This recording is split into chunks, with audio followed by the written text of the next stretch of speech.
On est parti. Donc, chapitre sur les variables aléatoires. Donc on va revenir un petit peu sur ce truc-là. On avait déjà un petit peu parlé de variables aléatoires, qu'on avait parlé de loi binomiale, mais on n'est pas rentré dans le détail. Là, on va vraiment définir proprement ce que c'est qu'une variable aléatoire. Alors, une variable aléatoire, ça porte extrêmement mal son nom, parce que non seulement c'est pas une variable, et en plus c'est pas aléatoire. Donc ça porte pas très bien son nom, ce truc. Vous allez voir pourquoi en fait on parle de variable aléatoire. En fait, une variable aléatoire, c'est une fonction.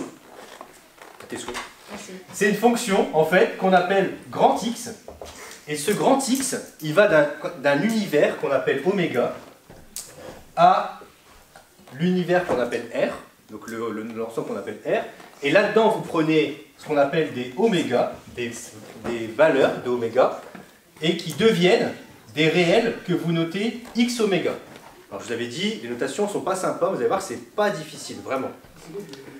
Ça c'est la définition exacte de ce que c'est qu'une variable aléatoire. Alors là je n'ai pas mis la définition au propre, hein, parce qu'elle est vraiment au propre dans votre cours, on ne va pas tout réécrire, c'est pas le but, là c'est juste de faire un support du cours. Donc vous partez d'un ensemble oméga, qui est votre ensemble dans lequel vous travaillez, ce qu'on appelle en général votre univers, vous allez dans les réels, et à chaque élément de votre univers, vous lui associez un réel. Regardez à quel point ça va être facile. Vous prenez une pièce. W c'est élément. W c'est un élément d'oméga. Donc regardez ici, vous allez voir que c'est facile. Je prends une pièce, on est d'accord que pile et face, c'est les deux éléments de la pièce. Pile et face, on ne va pas compter la tranche, on s'en fout. Pile et face, et quand je suis pile, je gagne 5 €. Et quand j'ai face, je gagne 3 €. Et bien en fait là, vous venez de faire, avec des flèches comme ça un peu dégueulasses, vous venez de faire ce truc-là.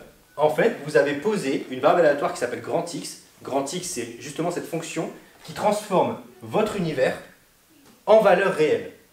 Donc regardez ici, si je l'écris avec la fonction, c'est ça, grand X, j'ai oméga, mais oméga ici c'est quoi? C'est pile face, et vous allez bien dans les réels. Et j'associe qui ici à pile? J'associe grand X de pile, qui vaut 5, et à face, vous lui associez grand X de face, qui vaut 3. C'est une notation en fait, d'accord? Il faut juste comprendre qu'une variable aléatoire, c'est une fonction qui va transformer des éléments, on va dire, qualitatifs en éléments quantitatifs, d'accord?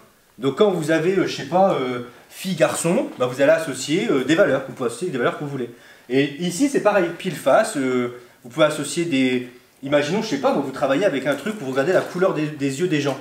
Vous allez avoir marron, bleu, vert, pourquoi? Bah, vous pouvez associer des nombres à ça, et vous pouvez regarder, bah tiens, c'est quoi la probabilité d'avoir ça? Et là, vous avez vraiment une valeur quantitative. Là, ce qu'il faut comprendre, hein, c'est qu'en fait, c'est comme si que sur votre... Ici, d'imaginez ça, c'est comme si sur votre pièce, vous aviez supprimé pile et face, et dessus, vous avez mis 5 et 3. En fait, vous avez changé d'univers. C'est ça que fait une variable aléatoire. Une variable aléatoire, elle transforme un univers en un autre. Ok? Ça va? Bon. Transformation affine. Vous allez voir à quel point c'est facile. Vous prenez un réel A qui appartient à grand R. C'est quoi une transformation affine de variable aléatoire? D'ailleurs, c'est facile. Bah, vous prenez la variable aléatoire grand X et vous pouvez la transformer en faisant A fois grand X. Et A, c'est un nombre réel. Donc ici, regardez, ici par exemple, j'ai pris ma pièce pile ou face. Et je décide de dire, ouais, mais en fait, 5 et 3, ça ne m'intéresse pas. Venez, j'ai envie de pimenter le jeu, je multiplie la mise par 4. Bah, vous venez de multiplier votre variable aléatoire par 4. Donc, vous allez avoir 20 et 15. Vous avez bien fait 4 fois la fonction. 20 et 12. Donc, A fois X. Oui? 20 et 12. J'ai dit... Ah pardon, merci. J'ai fait x4 aussi, j'ai fait x5. Donc 20 et 12, décidément, ça va pas le faire. Oui? Oui? Question? Bah du coup j'ai oublié. Ok, super. Il y avait une question là-bas, non? C'est bon. On peut dire que pour les paris sportifs, c'est... On peut faire des trucs comme ça, ouais. Bah en fait, les variables aléatoires, les probabilités, en tout cas ces trucs-là, ça a beaucoup servi dans la théorie des jeux. Il y a vraiment au passage, c'est une discipline mathématique, hein, la théorie des jeux. Il y a une discipline mathématique qui s'appelle la théorie des jeux, on fait plein de trucs comme ça. Où en fait on transforme des événements de la vie de tous les jours en éléments quantitatifs pour qu'on puisse étudier, quoi. Faire après ce qu'on appelle de l'espérance, tout ça derrière. Mais il y a un vrai truc derrière. Oui? Mais du coup c'est comme si on faisait 4 fois le tirage, c'est ça? C'est comme si on faisait 4 fois le tirage. Alors est-ce que c'est vraiment ça? Bonne question, on va voir ça après. On va voir ça après avec l'espérance justement. Est-ce qu'on peut espérer avoir la même chose en multipliant par 4 ou en... C'est intéressant. On va voir que presque oui. Pour certaines choses, même pour des sommes, des trucs comme ça va marcher. Pour des variances, ça marchera moins bien. Mais on pourra se poser des questions par rapport à ça. Mais c'est une très bonne question. La somme, c'est quoi? Alors la somme, par contre, la somme, il faut qu'on ait deux variables aléatoires. Donc en général, on l'appelle, la première, on l'appelle x, et la deuxième, on l'appelle y. Bah, c'est quoi faire x plus y? Bah, c'est facile. Vous prenez les x, par exemple, imaginons que vous avez une pièce qui fait pile et face. D'accord? Vous avez une pièce qui fait pile et face, qui prend, je sais pas, 3 € et 5 €. Et après, vous lancez un dé, et votre dé, vous décidez de faire, par exemple, les pairs et les impairs sur votre dé. Ah, je multiplie la mise, ouais, ce que je pensais. Non, mais justement, si vous multipliez la valeur de la mise, vous faites le x fois y, vous ne faites pas x plus y. Ouais. Si votre... Donc, On ajoute des centièmes. Bah, ouais, je sais pas. Enfin, moi, je prenais plus une... Là, je voulais vraiment vous dire que vous pouviez prendre deux événements différents. Je prends une pièce et un dé. Sur la pièce, je fais la même chose que ça. 5 et 3. Par contre, sur le dé, je vais regarder les nombres pairs et les impairs. Donc, j'ai toujours deux issues. Et quand je tombe sur un nombre pair, je perds 5 €. Et quand je tombe sur un nombre impair, je gagne 10 €. Et en fait, ça va être quoi du coup votre somme de variables aléatoires? Bah, ça va être toutes les combinaisons possibles que vous pouvez avoir en somme. Vous voyez un petit peu l'idée? C'est-à-dire que vous pouvez avoir pile et après impair, enfin, pile un nombre pair, pile un nombre impair, face un nombre pair, face un nombre impair. Donc vous avez toutes les possibilités, et donc là c'est ça quand vous faites la somme de ces variables aléatoires, vous additionnez toutes les combinaisons possibles dans vos événements. Ça va? En fait, on dit qu'on fait ça, on dit qu'on fait x oméga plus y oméga pour tout oméga. D'accord? Vous parcourez les oméga. D'accord? J'insiste, les oméga qui est là et celui-là qui est là ne sont pas le même. Le oméga qui est là, c'est pile et face. Le oméga qui est là, c'est pair impair. Mais c'est un oméga minuscule, non? Oui, c'est un oméga minuscule. D'accord? De quoi?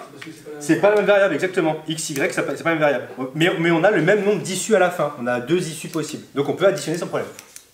Ça va? Oui. C'est pas compliqué, hein. Vraiment, il faut juste se poser sur les notations. À chaque fois, essayer d'avoir un exemple en tête, ça va vous aider.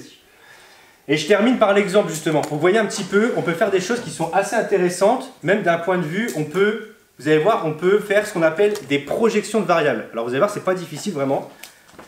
J'ai un sac avec des jetons rouges et des jetons verts. Ok? Jetons rouges, jetons verts. R, j'obtiens un rouge. J, j'obtiens un jaune. L'ensemble, c'est quoi? C'est ce qu'on appelle les couplets RJ. Vous pouvez avoir soit RR, soit RJ, soit JR, soit JJ. Vous pouvez avoir ces quatre trucs-là. On est d'accord? Oui. Oui. Et X1, c'est quoi? C'est le gain au premier tirage.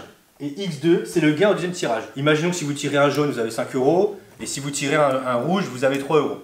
D'accord? On va le mettre ici, tiens. Si vous avez un rouge, vous tirez, donc là j'ai dit quoi? 5 €. Et là 3 €. Monsieur, Oui? pourquoi c'est carré au carré? C'est au carré parce que si tu dis juste RJ, tu considères que tu ne peux prendre qu'une fois R et qu'une fois J. Tandis que si tu mets au carré, c'est-à-dire que tu peux prendre 2 fois R et 2 fois J aussi, c'est possible. D'avoir RR et JJ.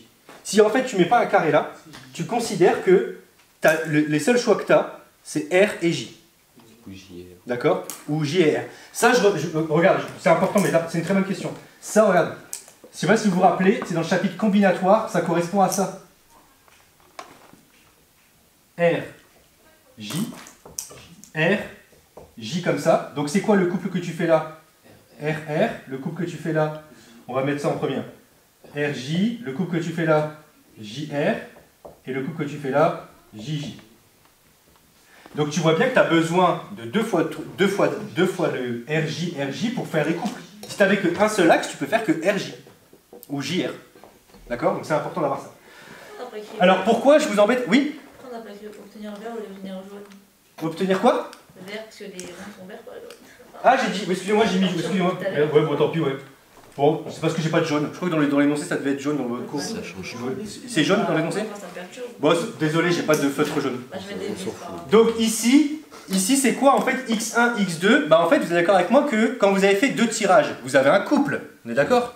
Donc, imaginons que j'ai fait un tirage. Maintenant, donne-moi un tirage au hasard, un couple. Quoi? Rouge, rouge. Ok, j'aime pas du tout rouge-jaune. Non, je rigole, je vais mettre rouge. Donc c'est quoi x1 de RR? x1 de RR. Je rappelle que x1 c'est le gain au premier tirage. Vous avez fait quoi au premier tirage ici? Rouge. Où t'as vu 2? Il n'y avait pas de 2. mais rouge et rouge. Il n'y a pas 2 ici. C'est R. Ah, C'est 0. Ah, attendez. Non mais vous êtes complètement tarés. Vous avez fait quoi comme tirage? RR. X1 c'est qui? C'est le gain au premier tirage. Donc X1 de RR c'est 5. 5, ouais. 5 euros. oui, 5. Mais c'est. Ok? Moi, je vais arrêter de dire des- C'est le gain au premier tirage. Et maintenant si vous faites X1 de JR, C'est 3. 3. c'est 3. Et si maintenant vous voulez avoir le gain total, vous devez créer une nouvelle variable aléatoire que vous appelez grand X ou Y, ou tiens on va l'appeler Z, allez. C'est X1 plus X2. Allez, allons-y. Si vous voulez avoir le gain total, dans vos deux tirages, vous devez créer une variable aléatoire que vous appelez X1 plus X2. Ça marche? Oui. Ça va ou pas? Oui. C'est pas compliqué, mais vous avez vu que là c'est une question de français en fait. Si vous lisez mal le français, ça va être compliqué. Vraiment, les exercices de proba ou de stats au passage, quand vous comprenez pas le français, c'est difficile. Donc là, si on vous dit, et les notations parfois sont pas cool, je l'admets, hein, mais là X1, on vous dit bien que c'est le gain au premier tirage. Donc on s'en fout qu'on ait tiré 2 fois. Pour X1, on s'intéresse au premier tirage. Donc ça veut dire que la deuxième lettre, on s'en tape. Ça va? Bon. D'ailleurs, c'est quoi X2 de JR ici? C'est 5. 5, merci. Ok. Bah voilà pour cette première partie. Pourquoi R ça fait 5?